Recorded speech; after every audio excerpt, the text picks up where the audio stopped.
Patience.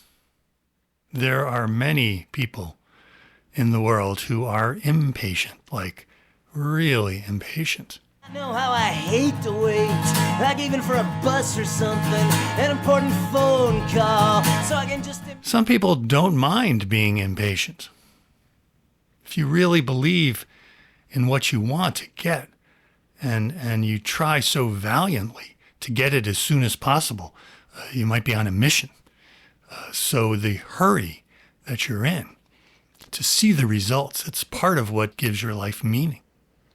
But there are other folks, like me for one, who have really tried to develop patience. I wanted to have more patience, at least more than what I had. I thought patience was a virtue. At least that's what I had heard.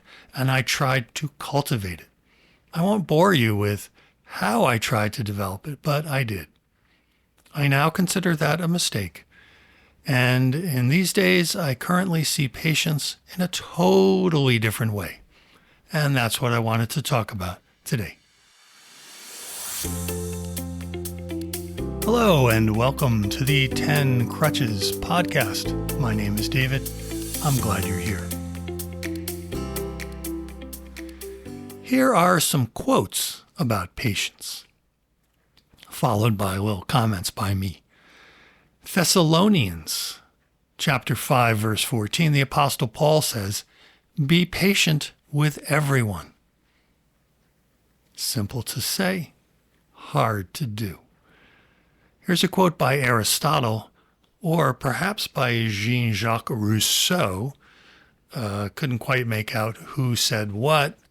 Maybe Jean-Jacques was quoting Aristotle. I don't know. I did not have the patience to really research it that deeply. But here's the quote. "Patience is bitter, but its fruit is sweet." I think if patience is bitter, it isn't really patience. I think it's better to say impatience is bitter. But if you can hang in there and not interfere with this thing that you're so impatient about, well, then the fruit of having waited and having let the thing unfold as it would, that fruit is sweet. Here's a quote from Epictetus. He was famous for his writing about Stoicism.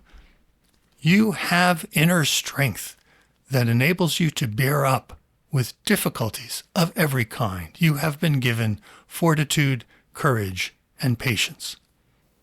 So this is along the lines of what I'll be saying. You already have the patience. You just need to get out of the way. I love this quote from Julius Caesar. "It is easier to find men who will volunteer to die than to find those who are willing to endure pain with patience."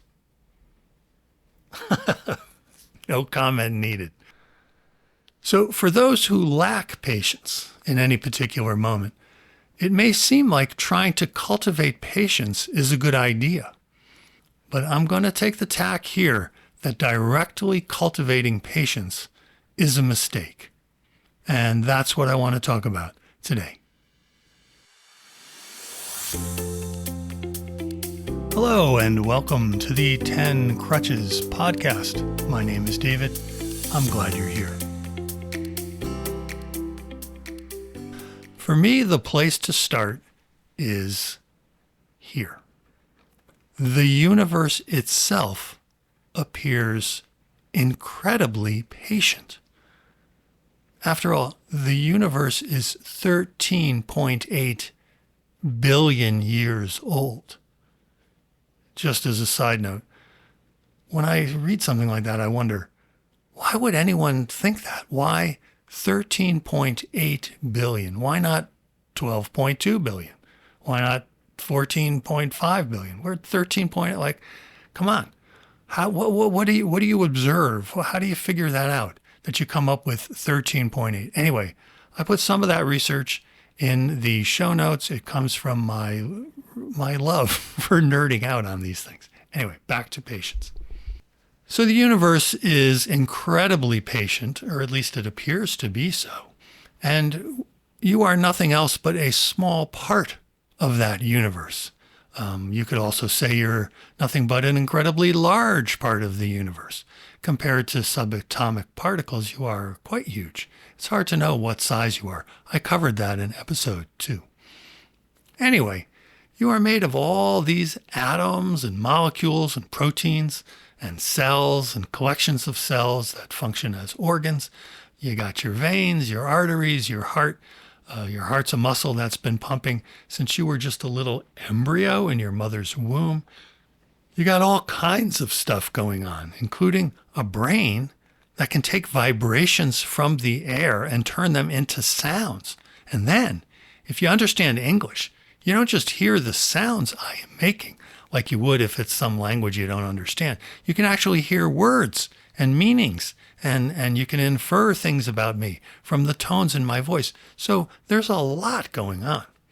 You are this incredibly complex and multi-layered being, and you're completely made of material that's been taking one form or another for billions of years. And now, in this moment that we can call your lifetime, all those materials are in a relatively stable form. But even though you're stable, you as a human being, you're never really exactly the same moment to moment. You change all the time with your breathing in and breathing out, exchanging carbon dioxide and oxygen. You're even inhaling and releasing many molecules of nitrogen with each breath. Now, those molecules of nitrogen you just inhaled right now, where have they been? How many plants and animals already had those nitrogen molecules as a part of them?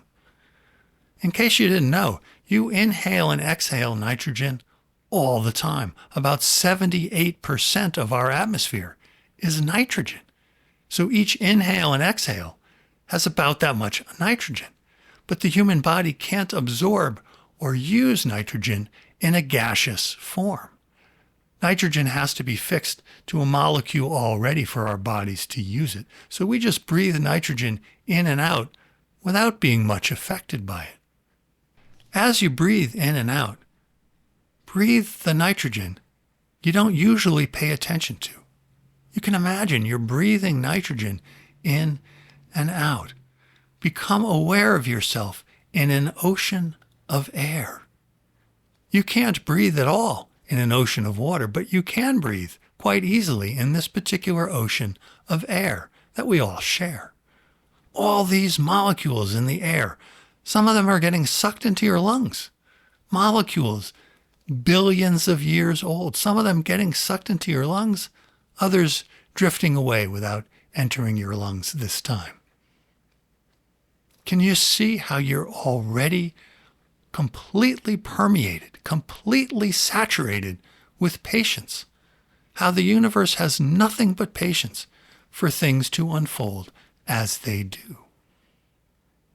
Can you see how the patient unfolding of the universe, of course, includes you and all your thinking and feeling and having values and deciding things and taking actions that impact your life and those around you. The patient unfolding of the universe includes all your impatience. So instead of patience, let's talk about your impatience. Impatience is what we bring to the table. It's what we bring to the rest of the universe that's being very patient. I'm discounting other people and their impatience for the moment. Let's just think about ourselves. Here we are, impatient. And speaking about bringing things to the table, take a look at a table. A table is so patient. All tables are. Just look. Look at a table. Look how patient it is. It's just waiting for you to put something on it. Or not. Tables, they're so patient. They are worth a few moments of study. This is why I'm saying there's no way to cultivate patience. You already have a whole universe's worth of patience. The place to look is your impatience. The only thing there is to let go of is your impatience. Time by time, example by example, in a given moment, there's no need to wish you had more patience.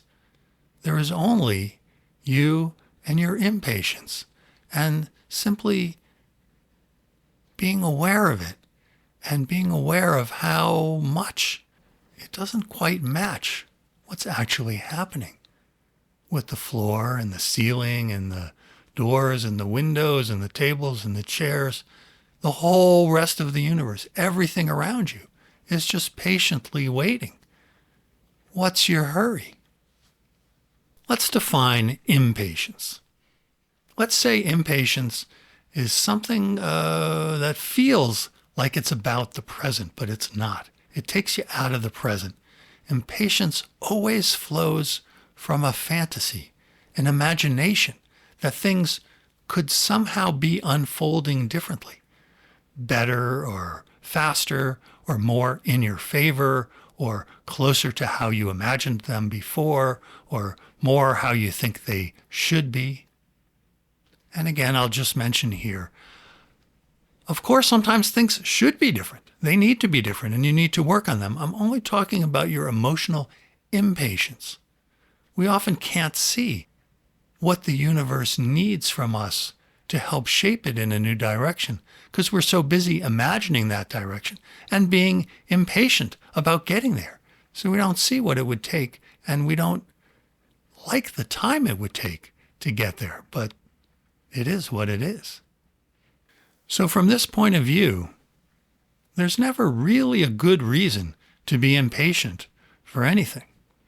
And yet we are.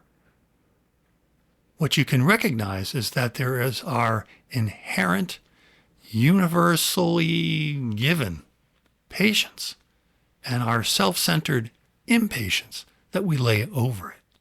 Let's look at impatience a bit more closely. What happens when we experience a moment of impatience? What it means is we're not happy with the way things are. We don't accept it. We think this particular manifestation of the universe is sucky.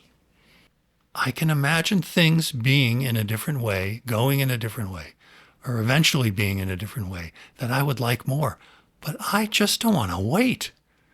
A great example is hitting a ton of traffic on the way to the airport when you have a flight to make. I don't want things to unfold the way that they're unfolding. I remember as a kid being impatient for a pot of water to boil. We were going to have spaghetti and I was pretty hungry and my mother told me, a watched pot never boils. Even as a kid, I knew this wasn't true. How could that be true? How could a pot of water not boil when there's a big flame under it? And all the other times you put a big flame under it like that, it boiled. A watched pot will boil. But of course, she was trying in her way to help me cultivate patience or to deal with my impatience or maybe to just try to get me to go into another room so she could cook in peace. So the fact that a watched pot never boils makes us aware of how little patience we have at our disposal. Who wants to sit and watch a pot of water boil? Well, actually, it could be quite interesting. For those who meditate and who just sit and do absolutely nothing, it could be actually quite interesting.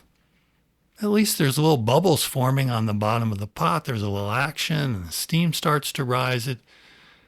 Maybe it's not exciting, but it could be interesting. A pot of cold water gets placed on the stove to boil. What a great place to learn about impatience, to explore impatience, to find the places where you are imagining that the world can be different than what it is. Or the next time you're free to take a leisurely drive, don't go down some beautiful wooded road. Head to a traffic jam. Move slowly in a traffic jam when you have nowhere in particular to go. It's just rolling the car forward a bit, stopping, waiting, rolling forward a little bit again. If you made all those same movements with your car in a large, otherwise empty parking lot, would you be impatient then? So the basic idea is that patience is pre-existing.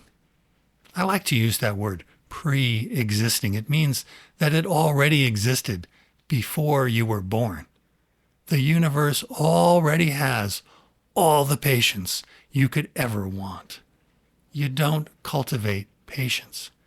You recognize impatience and let it evaporate as your awareness of pre-existing patience permeates you. So here is me saying a sentence. The sentence is, the atmosphere is 78% nitrogen. So that's the sentence. Here it is again. The atmosphere is 78% nitrogen. Do any of the following alterations trigger impatience for you? I'm going to speed up the recording mechanically. The atmosphere is 78% nitrogen. The atmosphere is 78% nitrogen. The atmosphere is 78% nitrogen. The atmosphere is 78% nitrogen. The atmosphere is 78% nitrogen. The atmosphere is 78% nitrogen. I'm going to slow down the recording mechanically. The atmosphere is 78% nitrogen. The atmosphere is 78% nitrogen. The atmosphere is 78% nitrogen. Now I'm going to cut it up and space each word 3 seconds apart. The atmosphere is 78%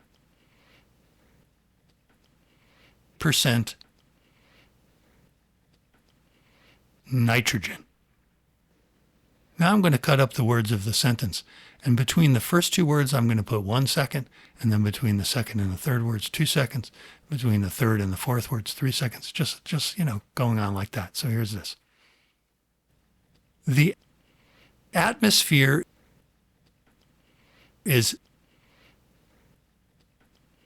78%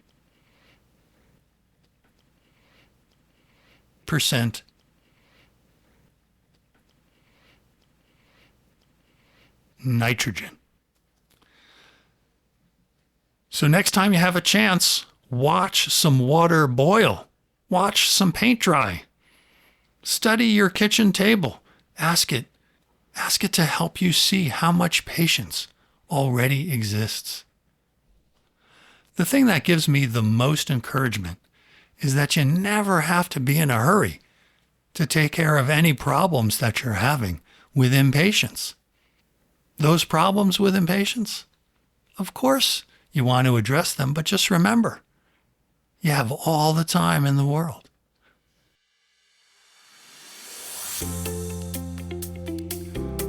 Thank you so much for listening.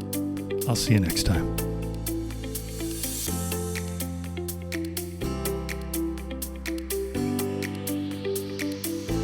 Please visit the home of the 10 Crutches podcast at 10crutches.link. That's 10crutches.link. The book that inspired the podcast, a book I wrote called 10 Crutches for Walking in the Present, is available for free download on the website. While you are there, please take advantage of 2 ways to contact me. You can send me an email or you can make a voice recording. If you have a great question, I may be able to use it for the podcast. Also on the website, you can visit the archive to hear any published episode and see show notes for any and every show. Thanks so much for listening. And once again, thanks so much for listening. And I won't say it once again. See you next time.